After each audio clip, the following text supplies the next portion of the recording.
sumpah pocong mau, sumpah apapun mau, artinya yang meninggal adalah anak saya. Anak yang saya didik dari kecil, yang saya rawat dari kecil. Muhammad Rizky Rudiana. Demi agama yang Bapak percaya? Betul.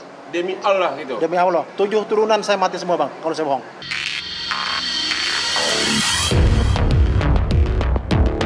Ayah dari mendiang Muhammad Rizky Rudiana alias Eki, Ibtu Rudiana, menyatakan siap sumpah pocong saat bertemu dengan Hotman Paris di Cirebon 30 Juli lalu. Sumpah pocong ini untuk membuktikan tudingan warganet yang menyebut Eki masih hidup. Menurut Rudiana, tudingan itu tidaklah berdasar dan menambah luka batinnya yang sudah kehilangan Eki 8 tahun lalu yang merupakan anak kandungnya.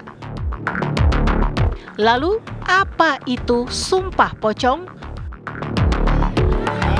Sumpah pocong merupakan salah satu ritual untuk membuktikan suatu tuduhan atau kasus yang sedikit atau bahkan tidak memiliki bukti sama sekali. Sumpah pocong dilakukan oleh seseorang dalam keadaan terbalut kain kafan seperti layaknya orang yang telah meninggal dunia. Sumpah ini merupakan tradisi lokal yang masih kental, menerapkan norma-norma adat. Masyarakat percaya apabila keterangan atau janji tidak benar, maka si pelaku yang sudah bersumpah akan mendapatkan hukuman atau laknat dari Tuhan. Lalu, bagaimana Islam memandang sumpah pocong ini? Apakah bertentangan dengan syariat Islam atau tidak? Tim TV One mengabarkan.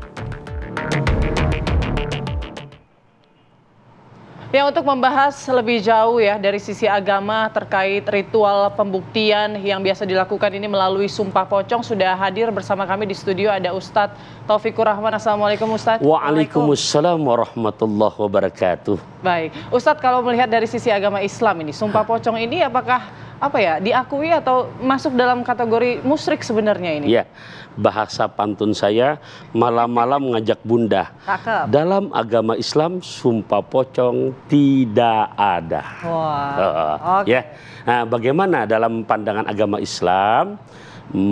Merujuk kepada bahasa Al-Quran di surat ke-59 juz 28 ayat ke-7, wa ma atakumur rasulu fakhuduhu wa manahakum anhu fangtahu, dan apa-apa yang datang bersama dibawa oleh baginda Rasul Nabi kita Muhammad, maka ambillah oleh kamu sekalian, dan apa-apa yang dilarang maka jauhkanlah. Ini nas yang bersifat objektif di surat Al-Hasyr ayat ke-7. Nah, bagaimana secara detail sumpahnya? Nah, kita pinjam bahasa Nabi, man halafa bi ghairillah faqad kafara au asyroka. Rawahut Turmuzi. Man, siapa orang halafa yang bersumpah. Jadi bukan berarti nggak boleh sumpah ya. Berarti dalam agama Islam boleh melakukan sumpah. Tapi konteksnya diajarkan bi ghairillah, dengan tanpa selain nama Allah, faqad kafaroh, maka niscaya orang tersebut sudah kafir, sudah kufur. Au asroka, sudah syirik. Rawahut Turmuzi, meriwayatkan hadis di sini yaitu Imam At-Turmuzi. Nah, makanya di dalam Al-Quran banyak sekali dicontohkan perihal contoh Allah bersumpah. Tapi di saat dipadukan dengan tradisi yang hanya ada di Indonesia, ya, inilah buat kita yang akhirnya bisa di saat kita nggak punya filter yang kuat akan merusak kepada akidah kita yang benar. Oke, jadi memang di Islam ini tidak ada yang namanya sumpah pocong begitu. Kalau dalam Islam sumpah-sumpahnya itu ada apa saja sih Pak Ustadz? Iya, contoh saya pinjam dalam kaidah yang sudah bersifat qot'i atau objektif, ya, nggak akan berubah sampai hari kiamat. Dalam agama Islam disebutkan aturannya, wa huruful qasami al wawu wal ba'u wat ta'u. Huruf-huruf sumpah itu 3. Yang satu huruf wawu, yang kedua huruf ba, yang ketiga huruf ta. Yang ketiga huruf ini yang dianjurkan di saat kita bersumpah untuk pembelaan diri dengan menyandarkan kepada lafaz Allah. Pakai wawu, wallahi, demi Allah. saya bersumpah demi Allah nggak melakukan ini atau bukan saya. Nah ini juga sudah luar biasa pertanggungjawabannya dunia akhirat. Nah kemudian yang kedua, dia bisa dengan pakai huruf ta, tallahi. Ya, dan jelas tuh setelah lafaz Allah, hi-nya dibaca tuh harokat kasronya, tallahi. Ya, demi Allah juga maknanya. Nah, yang ketiga dengan huruf ba, billahi. Jadi kalau misalkan orang sumpah juga wallah, itu belum jelas karena harokat kasronya. Jadi yang dimaksud sumpah dalam ajaran agama Islam, silakan wallahi, billahi, tallahi. Nah, berarti itu 3 huruf yang memang dianjurkan untuk kita memakai dalam pembelaan diri atau di persidangan atau dalam pelantikan. Itu pertanggungjawabannya ya dunia sampai akhirat.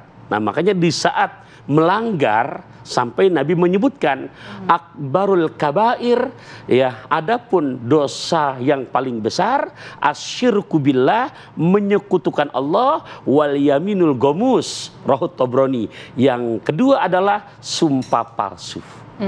Nah, adapun seperti yang kita lihat sumpah pocong, ini kalau sekiranya memang kita meyakini, mempercayai, ini bisa masuk ke gelincir kepada syirik. Apa sebab? Karena kalau kita lihat ritual, ya, gimana nggak berseberangan dengan yang tadi saya jelaskan, sumpah pocong sampai-sampai yang bersangkutan dimandikan dulu. Iya, ritualnya sama kayak pemandian jenazah. Sementara dimandikan, kemudian dibungkus sama kain kafan.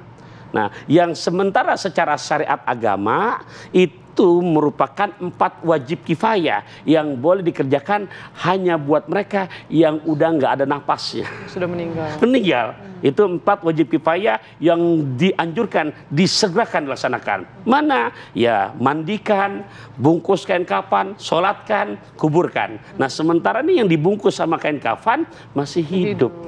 Nah di saat kita yakinin begitu, punten, ini udah merusak kepada akidah kita. Lalu Ustadz kalau misalnya mubahalah? Oh, mubahalah itu ya ada dalam agama Islam. Ya, tapi juga nggak perlu juga pakai secara tadi sumpah pocong. Bedanya apa? Bedanya kalau tadi sumpah berarti secara pribadi ya. Misalkan di punten Mbak dituduh, padahal nggak melakukan. Nah, untuk membela diri Mbak bersumpah, atau di persidangan di saat menerima saksi-saksi itu saksi disumpah. Nah di saat mereka melanggar, ingat loh dosanya ya termasuk bagian dosa besar. Kalau mubahalah ada perseteruan 2 kubu yang saling menyatakan dari 2 kubu ini mereka yang benar.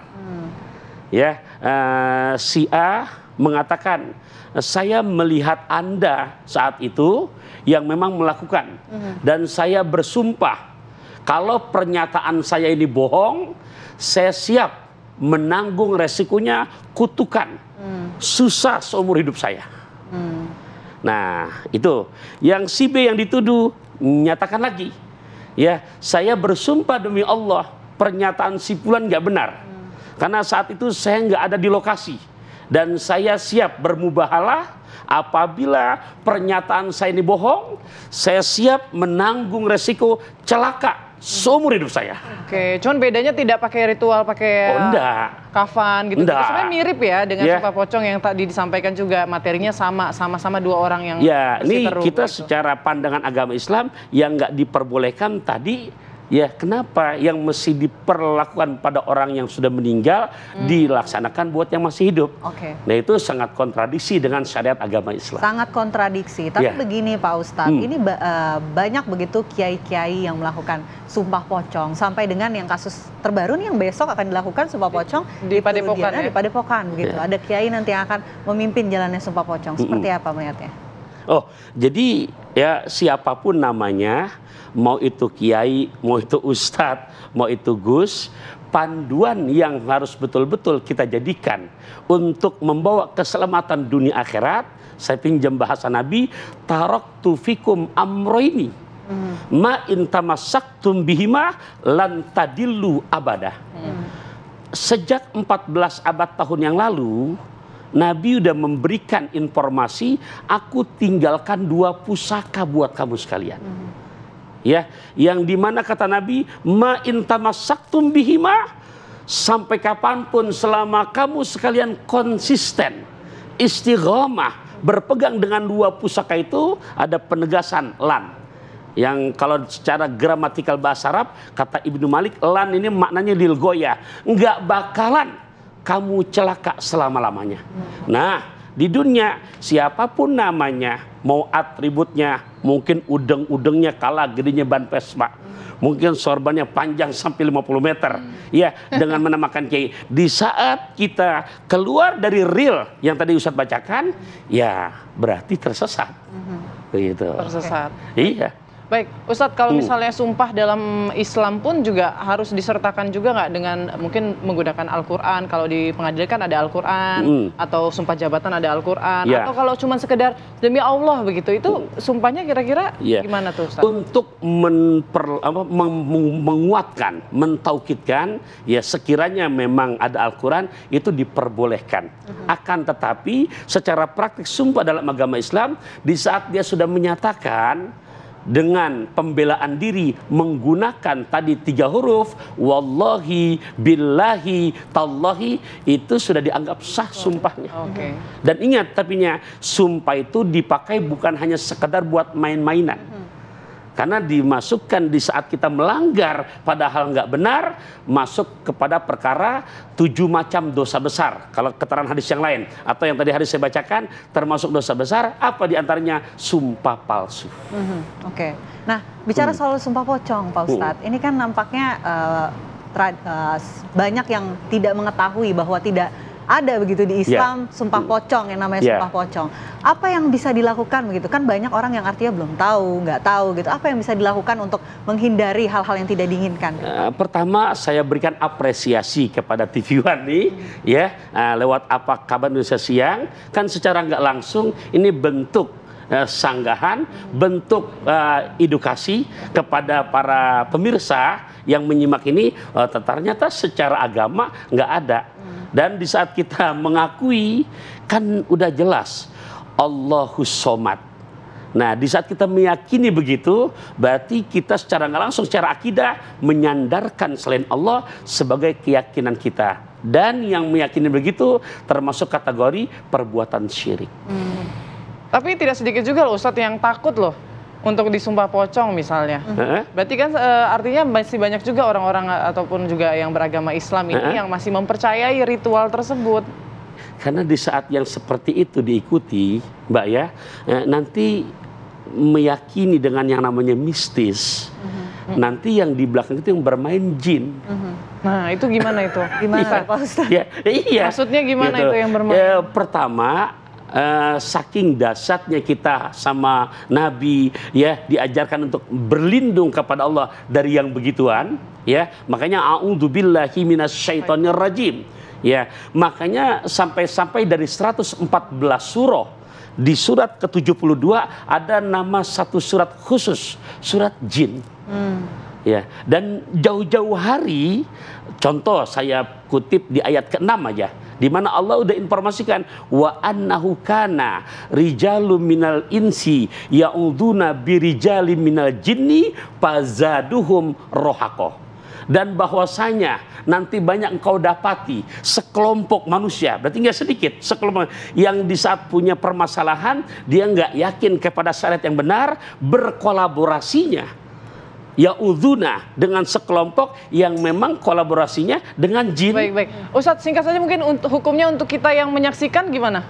Maksudnya gimana nih? Kita menyaksikan sumpah pocong. Ya, harus kita hindarkan. Kita juga tidak boleh. Oh iya dong. Tidak boleh ya. Oke, terakhir pantun mungkin Pak Ustadz. Ya, jadi ikhwah fillah rahimakumullah, yang namanya meyakini sumpah pocong bareng nyonya sebagai mahram, hukumnya adalah haram. Haram. Hukumnya tidak adalah boleh haram. menyaksikan. Terlibat dan menyaksikan juga tidak boleh.